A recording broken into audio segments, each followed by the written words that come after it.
Episode 8, Season 5 of the Northstars Show. I'm the mouthpiece of the show, Bruce Krentz. Behind the camera, Thompson superstar Paul Anderson, he's the guy that really keeps the whole show together. I mean, I talk about it, but he puts this whole madness together every week. Before we get started, what's under the coat this week? The sweatshirt of what I would consider the premier men's hockey club in Thompson, Kings Hockey Club. Keep an eye out for number 4. Every time you guys are down here to check out the Northstars. It's underneath the coat. Oh, that's where I left it. I'm glad it's still there. Connor Faulkner joins me now. He was here for the games on the weekend, played in both of them, and why don't you tell us what happened here? Great weekend for the Northstars, I would say. So what happened here, man? Well, Saturday, I'd say the boys were pretty revved up and ready to go. You could tell in the dressing room we wanted to come out and get the win. We came out first period, it was 0-0. Second period, we came out and scored 3 quick ones. We had a goal from Mikey, Keith, and Lance. We got scored on at the end of the period and went into the third 3-1. We came out in the third and put the Jets on. We had 2 quick goals from Tony and then another one to follow from Will.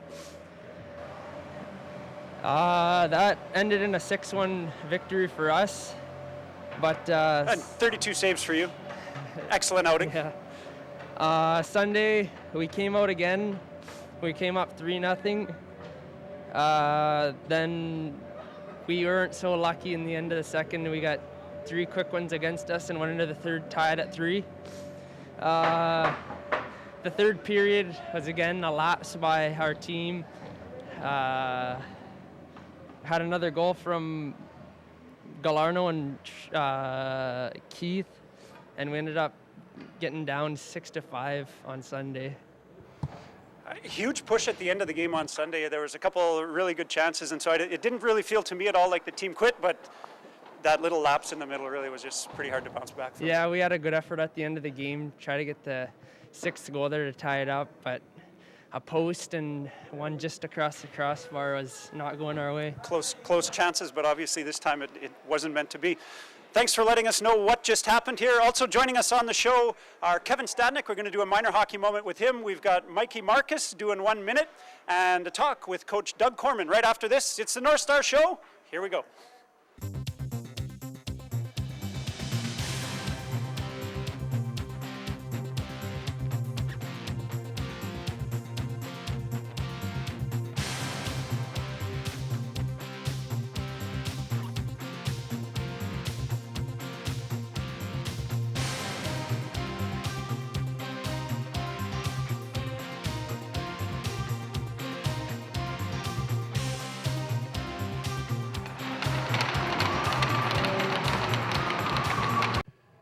I'm joined once again by Coach Doug Korman. Doug, thanks for joining us again. Excellent weekend, I would say, this past weekend. The Saturday game was some of the best hockey we've seen the guys play. Strung together 60 minutes, I would say. What do you think? What's your opinion? Well, I was very happy with Saturday's play. I think it was a solid effort from everybody for 60 minutes, and we did a lot of good things. So I think we stuck to the game plan. There wasn't a parade at the penalty box. We were well disciplined. Our forecheck was good. We scored on the opportunities. Connor was rock solid in net, and we got rewarded for the win. Unfortunately, Sunday we had another, I don't know about that 3-0 leads. We've had a couple of them this year, but we let up again. It was an epic 3-minute collapse, and we allowed them to get back in the game, and went back and forth right to the end, and I thought we were going to tie it up. We had lots of opportunities at the end of the game. We just couldn't put the puck in the net, but yeah, I think if the guys play like that throughout the rest of the season, we'll win some hockey games here. I couldn't agree more. I actually made it to one of the games, so that was pretty good. It was there Sunday. Got a chance to watch the whole game with Bruce Cameron. It was an excellent afternoon, and you're right. It was hard for everybody, I think, to watch that last sort of 3 minutes at the end of the period. I'm curious, you probably can't tell us everything you said to them in the dressing room during the break, but it was nice to see that they came out and showed a little bit of passion again at the end of the game. They certainly didn't totally give up on the game, and there were some great chances at the end. Yeah, it was good for them to battle back. We stayed in the game. We were down 2 goals, battled back within 1 goal, kept battling to the end. End of that second period, it was kind of disappointing. I know in front of a goalie there's defense, and in front of the defense there's 3 forwards. And goals always, you can go back in a play and see where somebody on that unit broke down. So unfortunately, there was 5 players in front of Jeremy on Sunday that I think they broke down or gave up. It would have been nice, I think, if Jeremy could have pulled us out of the fire there with a couple big saves. That would have been key. But that happens, 15-year-old goalie's in there, and he's going to have some good games, and along the way he's going to have some bad games. So as a team, we got to play better in front of him. Mm-hmm. It's hard to watch. Everything I think in sport is momentum. Not everything, but it's an awful lot, and you could just see the momentum shifting for a little while there. And it's funny how guys just, like you say, someone loses their assignment, someone makes a bad decision, and it stings. But that's just kind of how that's sport, man. Yeah, they got to learn. The biggest thing for these midget players is a lot of them you'll see will have a good weekend, and then they kind of disappear for a weekend or two. Is learning to play consistent every game.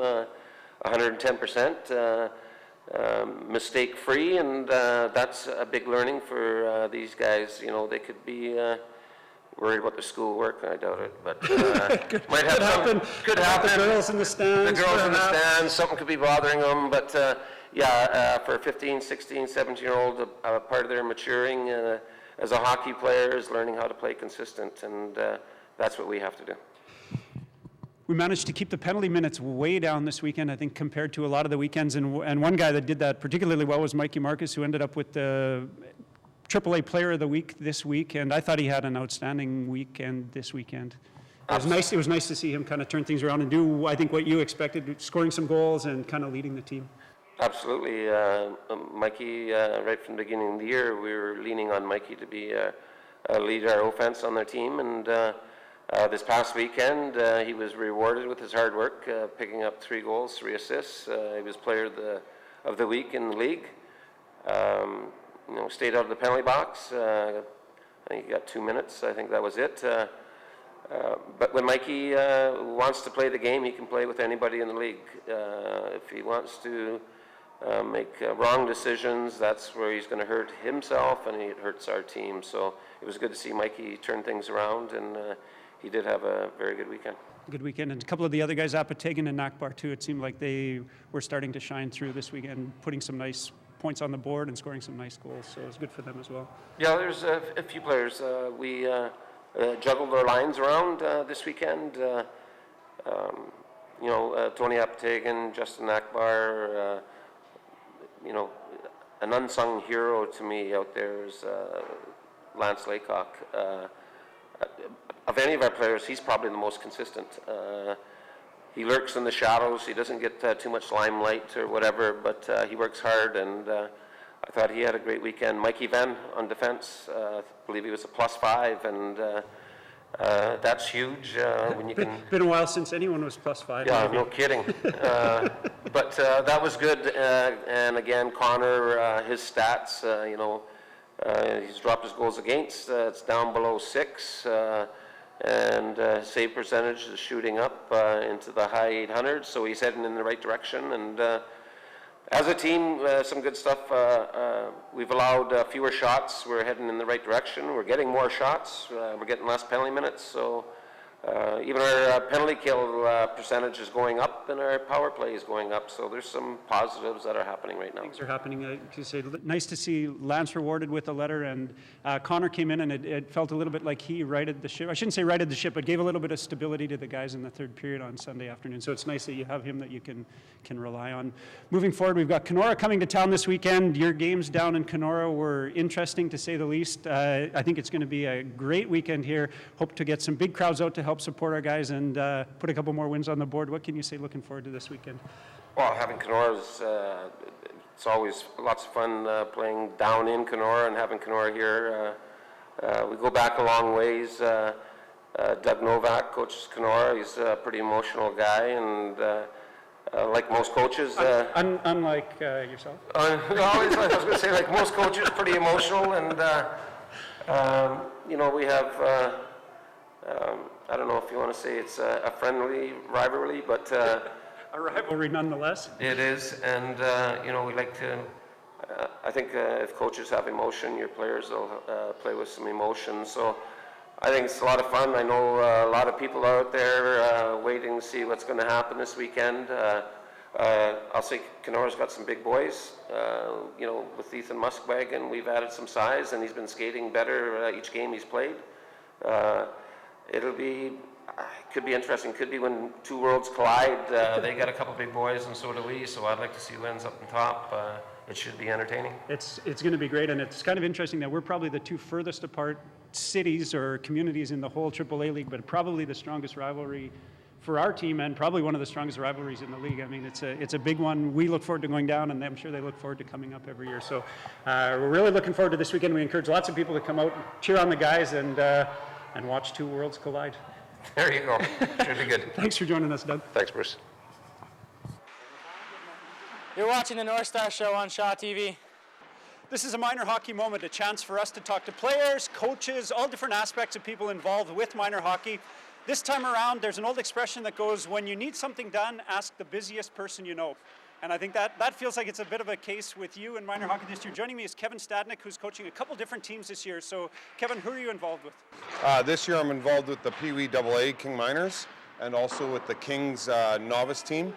And yes, it does keep a person very busy. Try to get some gym time in, and arena is the way we live nowadays. Is yes. where you're here. Yes. Last week we talked to a couple hockey moms. They talked a bit about the concession, had a favorite meal there. What's your favorite thing at the concession? I'm sure you've hit that for a lunch or a supper once or twice. The old standard cheeseburger and fries. The arena fries, we missed it for many years in our rink here, and it's great to see it back and thriving. Poutine's a hit, and I know a guy that spent many hours here, Mike Thomas Fuji, would appreciate the fact that you were hitting the cheeseburger and fries. Yes, he would, very much so. Yeah. He'd absolutely love that. So you're doing a bit of coaching now, I think, especially because you have kids involved on both of those teams, right? Yes, I do. I have my son Lincoln is on the Novice Kings team, and my stepson Alan Matichuk is on the Pee Wee AA team. And it's a great experience coaching your sons. It's a lot of passion involved. Difficult at times to coach your own boy.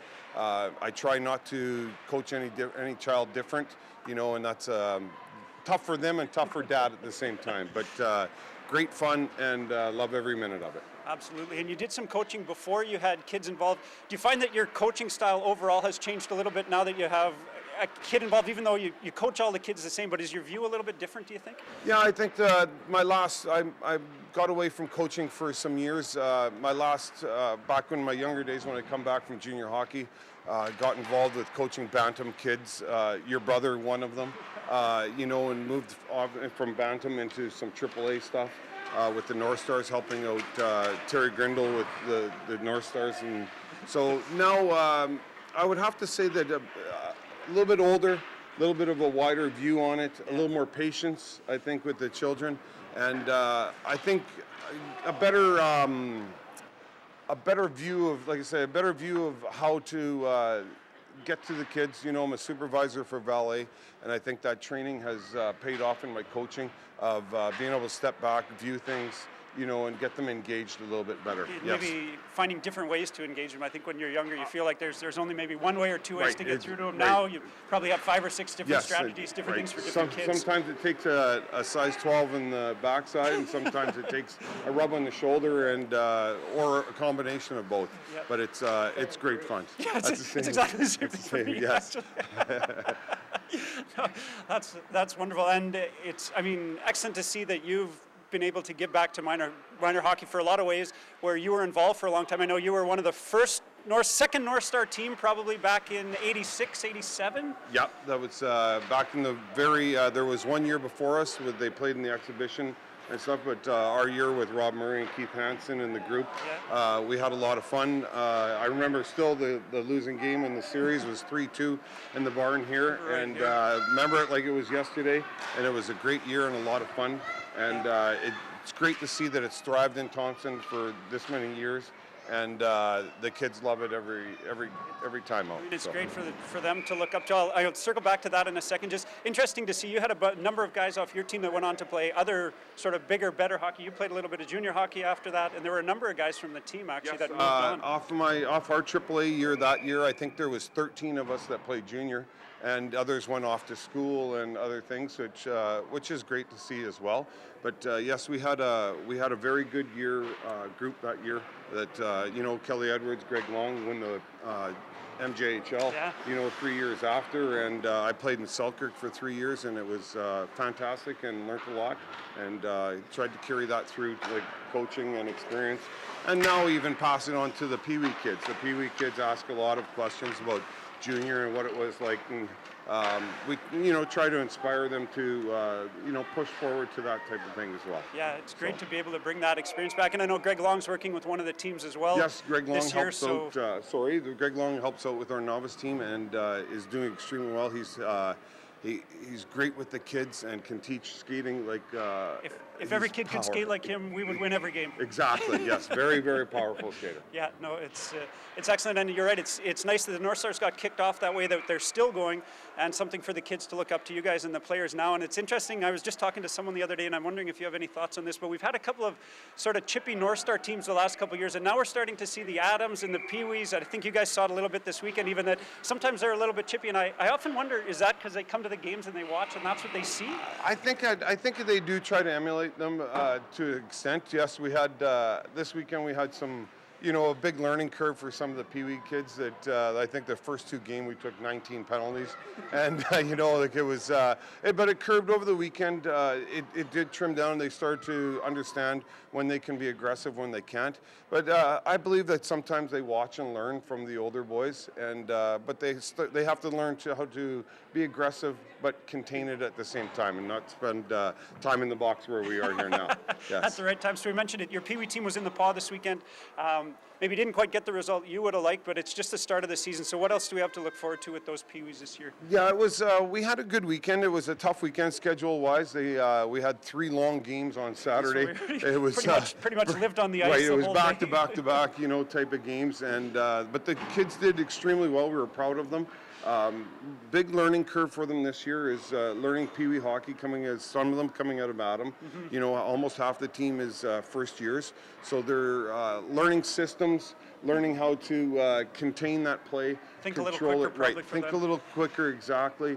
And like I said, moving into Pee Wee is more like I said, systems, control, and got to think a little bit more than the Adam is. Well, and yes. it might have stung for a couple of those kids because they had a pretty succcessful year last year, and so to not end up on the winning side those first few games might have been a little bit of an adjustment for them too. Yes, and that's a big learning curve for hockey players as well. So you have to learn how to win and how to lose at the same time, and lose with the same, hold your head up and play as hard as you can, win, lose, or draw. And get the thrill of the game and the fun from it, yes. And bounce back from that. So you talked a little bit about systems with the Pee Wees. You're also coaching novice. So what's a little bit different about coaching novice? What kind of things you focus on with those younger guys? Well, for novice, we try to focus on skating, skills, build up the stride, build up the puck handling. The beginning of the game. Novice is an extremely fun year for me. This is my 3rd year doing it. I'll probably have a couple more years as my son is pre-novice this year, so he's moved up. And I love to see the kids take off so quickly on their skill level and their enjoyment of the game. And it starts to get a little competitive, after Flin Flon in 2 weekends. And but at the same time, it's great to see them that start to excel and really love the game. It's amazing how much they change from year to year, and it seems like they improve over the summer. I don't know how that happens, but you see them at the beginning of the year, and it's just crazy. Kevin, thanks for joining me here in the penalty box. I know you spent a few minutes. One last one before we let you out of your 2 minutes, or maybe 5, or maybe even a 10 with us on this. Seen a couple of those maybe. What's your favorite coaching memory so far? My favorite coaching memory would have to be. That's a difficult question for me. There's so many great moments. All the way from, like I said earlier, as coaching AAA was a proud moment of being able to come back and give back to the organization. The team you played for, and have lifelong friends from the boys that I coached. Your brother is one who's coaching with him now. I would have to say coaching my sons.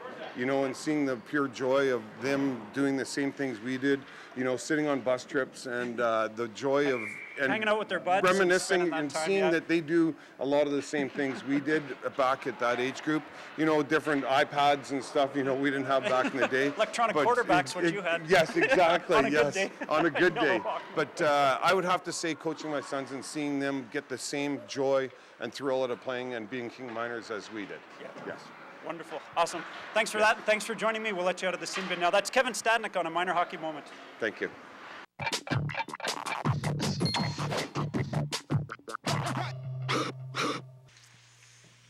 Which was Galarno playing defense on the power play, and when wide of net, could have fooled the goaltender. Here comes Mikey Markus. Mikey has it. Mikey comes in. Mikey makes a move, and Mikey scores! Markus puts the puck in with a great move, going all around, came in on his backhand, and put the puck in the net. Great move by Markus. It's 1 minute now with the Manitoba Midget AAA League Player of the Week, Mikey Markus. How are you doing? Pretty good, how are you? Thanks for joining me again. We had you on the show at the beginning of the year. One of the things you talked about was staying out of the box this weekend. Yeah. Almost made it. Yeah. It was 3 o'clock Sunday afternoon, but you managed to stay out of the box most of the weekend, and things went well for you on the score sheet. Talk us through a little bit about the weekend. How did you feel about it? Obviously good, because things went great, but what do you think? I don't know, the first game, it was pretty good. We put a full 60 minutes together. The boys battled hard and potted a few goals to give us a big lead, and Connor saved the day and won the game. Yeah, it was, like you say, first time for stringing together 60 minutes. Probably the best game of the year for the Northstars for sure. And nice to be able to do that at home on a Saturday night. It feels pretty good. Second game didn't end quite as well, but you did everything you could, I think, to get the boys off to a good start. Talk us through the first goal, especially was it was a gem. Just got a pass up. I can't remember who passed it to me though. She walked in and the D went on his knee there, and I just toe dragged around him and put it 5-hole. Then the second goal, 40. Beat out from Pollock, maybe? Is that who it was? I'm not too sure. I don't know. But couldn't have been. probably not. He recently just passed his cousin in points for points. Heard that for leading all-time Pollock in the Northstars list. So that's pretty sweet for him. They're starting to flood the ice now. You got to get back to practice, but do you have 1 minute? Oh yeah. Got a couple questions for you. We'd hate to go over. It would have been nice if you could have finished the hat trick and got the win. Yeah, I know. Good push at the end too. There was two that it was, I know. I almost potted one in there. It just didn't go. Just ugly. The collective breath went out of the CNSBit arena, but when no arms went in the air, we knew it wasn't going to happen. What's your favorite pizza topping? Pepperoni. Cleanest teammate? Connor Faulkner. We've heard that before too. I think your story checks out. Yeah. Xbox or PlayStation? PlayStation. Besides you, and I don't even know if you qualify, but best Movember stash on the team? James Buchanan. Get a nice Coach James. I love it. That's a beauty. White tape or black tape? Black. Who do you think is going to win the Grey Cup, Edmonton or Ottawa? Hoping for Ottawa. I want to see them win. Yeah, just keep the miracle alive. Yeah. Keep the dream going. I like that. What's the last movie you watched? I'm not too sure. I think it was Step Brothers. Step Brothers? Yeah. That's a favorite, eh? Do you guys watch it on the bus? Yeah, we watch that a lot, I think so. Obviously, you'd recommend it? Oh, yeah, for sure. Gotta do it. Which teammate's in charge of music in the dressing room? I am. I'm in charge of that. And what are we hearing a lot of? A little bit of everything, you know. Nice mix to keep the boys on their toes. Oh yeah. You guys got a last one you play before you go out or before the big speech? What's the biggie right now? We were playing Van Halen right now. Yeah. And then before an absolute favorite of mine. I can't believe you got that. Before we went on the ice, it's probably Electric Powwow, and then we come out to it on the ice. So. Yeah, and playing it between periods and stuff like that. It's the thing right now. Do you have any brothers or sisters? I have 3 older brothers. Any of them play hockey? All of them did, yeah. And to the high level you do? My brother Shane played 1 year Northstars, or 2 years Northstars actually. So. 2 years Northstars, but you're still the leading penalty minute guy in the sure, family. Yeah, Shane didn't take very many penalties. I'll hit you with this one, but what's your favorite Christmas movie? If you had trouble with Step Elf. Brothers, this might be I think Elf, yeah. Bad Santa. The Pollocks love Bad Santa, imagine that. When will you start your Christmas shopping, or you all done already? No, I haven't even started yet. Probably started first week in December. Yeah. Coke or Pepsi? Pepsi. Besides the Northstars Show, favorite TV show or web series? Breaking Bad's a pretty good show. Yeah, pretty hard to beat that one. Yeah, I got nothing more to say about that. If you got stuck on a desert island with two teammates, who would you choose? Tristan Galarno and Lance Laycock. And give me a quick reason why. Fun guys, you know they'd have your back. Does one of them know how to hunt? Tristan, I think, knows. He does look like he's, he'd be fine on a survival and show. Lance just keeps us loose. Funny guy. Yeah, your spirits would never be down with that guy, for sure. Yeah. Thanks for joining me. That's 1 minute with the Manitoba Midget AAA Player of the Week, Mikey Markus. Hi, my name is Truman Trout. I'm number 9 for your Northstars. My position is left wing, hometown, Cross Lake, Manitoba, Elementary School, Otter Nelson River. Favorite player, Anthony Junior Keeper. That's all for this time around. Episode 8 of Season 5 of the Northstars Show is in the books. I'd like to thank Kevin Stadnek. He's one of the hardest working guys in minor hockey right now, coaching 2 teams. Join me for Minor Hockey Moment. Excellent memories from his North Star days right through to coaching his kids. Nice 1 minute with Mikey Markus and a great chat with Coach Korman. Looking forward to some great games with the Kenora Thistles this weekend coming up. It's going to be a wild one here at the C.A. Nesbitt Arena. If you missed it last week while we were talking to Doug, he mentioned a Thompson connection with the Manitoba Moose, and we never quite got around to actually saying the guy's name. So I thought maybe we should circle back on that. Keith McCambridge is the coach of the Manitoba Moose, was born here in Thompson, grew up in Selkirk, played all sorts of East Coast and AHL hockey. So check back on that episode. Now you know his name, and sounds like a really great guy, great Thompson connection. Season 5, Episode 8. I'm just going to put this away. Thanks for joining us, folks.